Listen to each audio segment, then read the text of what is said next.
রহিম।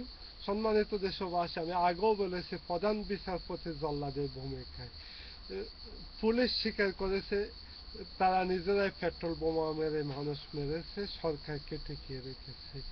এটা কোনো বিচার হয়নি, কিন্তু দেশের জনগণকে মুক্তিগামী জনগণকে আজকে মারতেছে, হত্যা করতেছে, খুন করতেছে।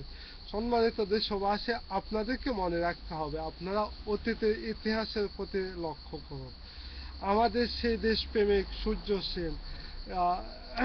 সেন সে তার আঙ্গুল কেটে ফেলেছে, দাঁত উঠিয়ে নিয়েছে, কিন্তু তখন পর্যন্ত হাসতে হাসতে সে দেশের জন্য জীবন দিয়েছে। তারপর শেরে বাংলা ফজলুল হক, বাংলার বাঘ নামে পরিচিত, তাদের তাদের দেশপ্রেমিক দেশের বন্ধুত্ব যে ভাব দেখিয়েছে, আজকে ওরকম অবস্থান থেকে আপনারা কেউ করতেছেন না। আজকে আপনারা দেশে এই সন্ত্রাসী ধরাছোঁয়ার বাইরে আছেন প্রায় 2 কোটি লোক আমার মতো, প্রবাসে অবস্থান করতেছেন। প্রবাসে তাদের কোনো কিছু করার মতো কিছুই নাই, তারপরে আপনারা মুখ বন্ধ করে বসে আছেন কেন? আপনাদের আপনাদের মনে হয় না এই দেশ এবং জাতিকে যে ধ্বংস করতেছে সবকিছু আপনারাই জানেন?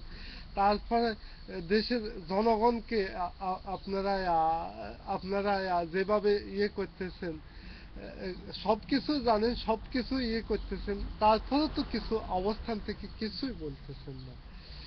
জয় বাংলা বলে মানুষ খুন, ওই কথা আপনাদের বন্ধুদের সাথে গল্প করেন, অনলাইনে আসে কিছু বলেন না, কারণ আপনারা সবাই ভীত।